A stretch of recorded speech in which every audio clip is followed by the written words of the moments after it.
दोस्तों 22 मई शुक्रवार के दिन शनिदेव का जन्मोत्सव मनाया जाएगा। शनिदेव का जन्म ज्येष्ठ माह की अमावस को हुआ था। इसे हम भावु का अमावस्या भी कहते हैं। पहले मैं आपको शनिदेव का संक्षिप्त परिचय दे दूं, फिर राशि अनुसार बताऊंगा कि शनिदेव के जन्मदिन के दिन किस राशि वाले ने क्या उपाय करना है। थोड़ा सा संक्षिप्त परिचय। शनि के पिता सूर्यदेव हैं। शनिदेव की माता का नाम छाया है। इनकी बहन का नाम भद्रा है। शनि की अपनी दो राशियां होती हैं, मकर और कुंभ। शनि की उच्च राशि तुला है। शनि की नीच राशि मेष है। शनि की धातु लोहा है। शनि का नग नीलम है। नीलम 24 घंटे में अपने फल देने लगता है, इसलिए नीलम को पहनने से पहले उसकी जांच करना जरूरी है। नीलम को या तो आप नीले कपड़े में बांध के सिरहाने रख लें या अपने बाजू में, दाहिनी बाजू में बांध लें। अगर नीलम लाभ दे तो पहने, अन्यथा नहीं पहने। ये अपने लक्षण दिखाता है, जैसे फलेगा तो अच्छे सपने देगा, कोई रुका हुआ धन प्राप्त होगा, कोई अच्छी न्यूज मिलेगी। अगर ये अशुभ फल देता है तो कोई चोट लगेगी, किसी से झगड़ा होगा, पर्स मोबाइल घूमेगा, तो इससे इसके लक्षण पता चल जाते हैं। तो अगर आपको नीलम फलता है तो ही नीलम पहनना चाहिए, अन्यथा नीलम नहीं पहनना चाहिए। क्योंकि नीलम फलेगा तो राजा तुल्य बना देगा, धन, मकान, वाहन हर चीज देगा। और अगर नहीं फलेगा तो रोड पे ला देगा, एक्सीडेंट तक करवा देता है। इसलिए नीलम पहनने से पहले किसी योग्य ज्योतिषी से सलाह लें और नीलम की जांच करें कि आपको सूट भी करता है या नहीं, उसके बाद ही नीलम पहने। अब मैं आपको शनि को प्रणाम करने का, शनि की पूजा करने का तरीका बताता हूँ। घर में पूजा स्थान में शनि की मूर्ति या फोटो नहीं रखी जाती है। कभी भी घर में ये नहीं रखते शनि की मूर्ति या फोटो। शनि का यंत्र घर में रख सकते हैं। मंदिर में शनि को तिरछे खड़े होकर प्रणाम करें। शनि को कभी भी सामने से प्रणाम नहीं करना चाहिए। उनकी दृष्टि सीधी आपके ऊपर नहीं पड़ना चाहिए। और शनि कलयुग में पूरे विश्व के सर्वोच्च न्यायाधीश हैं, इसलिए शनि को कभी हाथ नहीं जोड़े जाते। दोनों हाथ पीछे बांधकर सिर झुकाकर प्रणाम करना चाहिए, जैसे हम न्याय अधिकारी को प्रणाम करते हैं, क्योंकि शनि न्यायाधीश हैं। शनि न्याय के देवता हैं। राहु और केतु शनि के दूत हैं। राहु इंसान की बुराई शनिदेव को बताता है और केतु इंसान की अच्छाई शनिदेव को बताता है। शनि व्यक्ति के कर्मों के हिसाब से तोलकर फल देते हैं। यदि आपके कर्म अच्छे हैं तो आपको शनिदेव से डरने की कोई जरूरत नहीं है। यदि आपके कर्म खराब हैं तो आपको शनि के क्रोध का सामना करना ही पड़ेगा।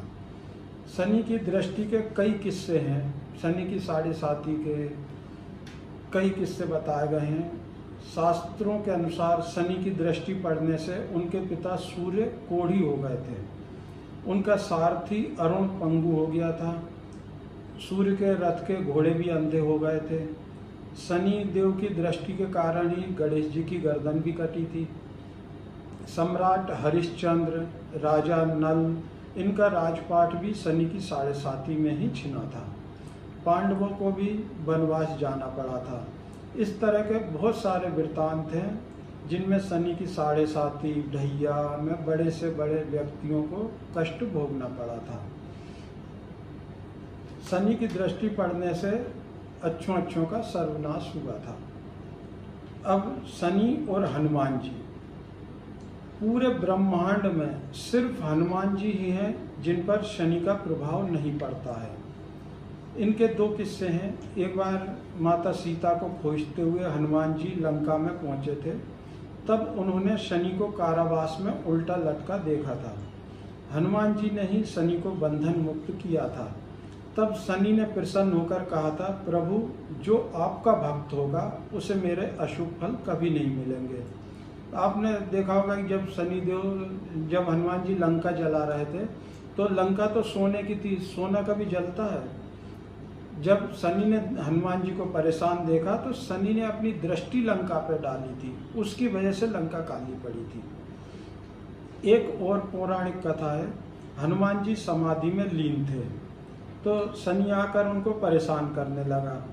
शनि ने कहा कि सुना है आप बड़े बलशाली हो, तीनों लोकों में आपसे बड़ा पराक्रमी कोई नहीं है, मैं तुम्हें युद्ध के लिए ललकारता हूँ, मुझसे युद्ध करो, मेरी भुजाएं आपका बल नापने के लिए फड़फड़ा रही हैं। तो हनुमान जी ने शनि को समझाया, लेकिन जब शनि नहीं माना तो हनुमान जी ने शनि को अपनी पूंछ में बांध के तीनों लोकों की सैर कराई। पहाड़ों से इधर उधर टकरा के शनि का पूरा शरीर लहूलुहान हो गया। शनि ने हनुमान जी से क्षमा मांगी, तब हनुमान जी ने शनि को क्षमा किया, उनको बंधन मुक्त किया और उनके जख्मों पे सरसों का तेल लगाया। तभी से शनि को सरसों तेल चढ़ाने की परंपरा बनी। ऐसा कहा जाता है कि जो भी शनि को सरसों का तेल चढ़ाता है, शनि उसके सभी कष्ट हर लेते हैं। इस समय धनु राशि को शनि की 7.5 का तीसरा चरण चल रहा है। मकर राशि को दूसरा चरण हृदय पर है। कुंभ राशि वालों की 7.5 अभी शुरू हुई है, इनको पहला चरण है सिर पे। वृष राशि वालों को शनि की अष्टम भाव की ढैया चल रही है, जो कि मृत्यु भाव की है। और तुला राशि वालों को इस समय चतुर्थ भाव की ढैया है, वो लाभकारी है।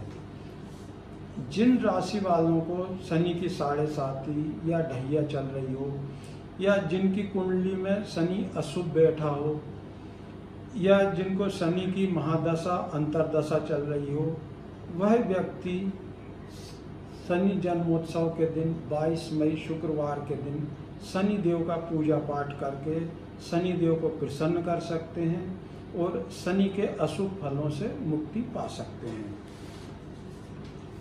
लेकिन एक बात आपको ध्यान रखनी पड़ेगी कि यदि आपने शनि देव का आशीर्वाद पाना है तो गलत कार्यों से दूर रहना पड़ेगा, जैसे चोरी, छल कपट, गबन, हेरा फेरी, नशा, किसी को सताना, किसी का हक छीनना, इन चीज़ों से दूर रहें और गरीब मजदूर की मदद करें, पक्षी जानवरों के लिए भोजन पानी की व्यवस्था करें। शनि जन्मोत्सव 22 मई के दिन आप सुबह स्नान करें। और अभी लॉकडाउन की स्थिति है तो मंदिर तो बंद हैं, आप घर में ही मानसिक पूजन कर सकते हैं। मानसिक पूजन इस ढंग से होता है, आप ध्यान लगा के बैठें, फिर आप जिस मंदिर जाते थे उस मंदिर में जो शनि देव की मूर्ति थी, आप उसका मन में ध्यान करें आंख बंद करके। सबसे पहले शनि देव को सरसों का तेल चढ़ाएं। आप कल्पना करें कि अब मैं मंदिर पहुंच गया हूं, मैं शनि देव को सरसों का तेल चढ़ा रहा हूं। फिर उनको वस्त्र पहनाएं, माला पहनाएं, फूल चढ़ाएं, धूप दीप करें, तिलक करें, काले अंगूर, गुलाब जामुन चढ़ाएं, शनि देव की आरती करें। फिर आपको जो भी शनि का मंत्र याद हो उस शनि मंत्र का जाप करें। अगर आपको कोई मंत्र याद नहीं है तो 2 मंत्र बहुत छोटे हैं। ओम शनि देवाय नमः, ओम शनि देवाय नमः। दूसरा है ओम शं शनिश्चराय नमः, ओम शं शनिश्चराय नमः। ये इन दोनों में से जो भी मंत्र आप चाहें 10-15 मिनट तक, इसकी गिनती नहीं करनी चाहिए, ज़्यादा से ज़्यादा करना चाहिए। 10 मिनट करें, 15 मिनट करें, मंत्र जाप करें। गरीब जरूरतमंदों को भोजन कराएं, यथाशक्ति दक्षिणा दें। और एक आप अगर आपका वक्त खराब चल रहा हो तो आप एक संकल्प ले सकते हैं कि जब भी मंदिर खुलेंगे तब मैं शनि के मंदिर में दीवार घड़ी चढ़ाऊंगा। घड़ी होता है वक्त का प्रतीक, तो आप शनि के मंदिर में घड़ी चढ़ाएंगे तो आपका वक्त सुधर जाएगा। अब आप राशि अनुसार अपने उपाय नोट कर लें। मेष राशि वालों को भोजन दान करना है। भोजन में शनि की वस्तुएं शामिल करें, जैसे उड़द की दाल है, बैंगन की सब्जी है, काली मिर्च है, काला नमक है, लौंग है। ये चीज़ें आप भोजन में मिक्स करके भोजन दान करें। वृष राशि वालों को नमकीन के पैकेट दान करने हैं, जैसे चिप्स है, कुरकुरे है या कोई भी नमकीन चीज वृष राशि वालों को दान करनी है। मिथुन राशि वाले उड़द की दाल और सरसों तेल का दान करें। कर्क राशि वाले खीर में केसर डाल के दान करें। सिंह राशि वाले 8 नारियल दान करें या नारियल से बनी कोई मिठाई घर में ही बना सकते हैं, तो नारियल से बनी कोई मिठाई दान कर सकते हैं।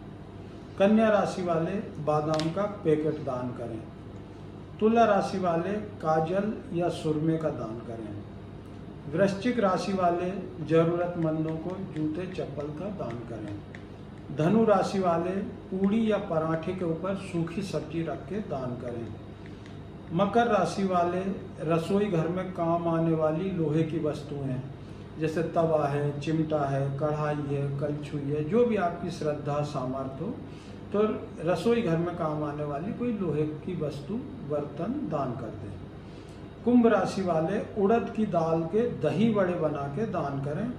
साथ ही किसी जरूरतमंद को छाता दें, गर्मी पड़ रही है, छाता उसके काम आएगा।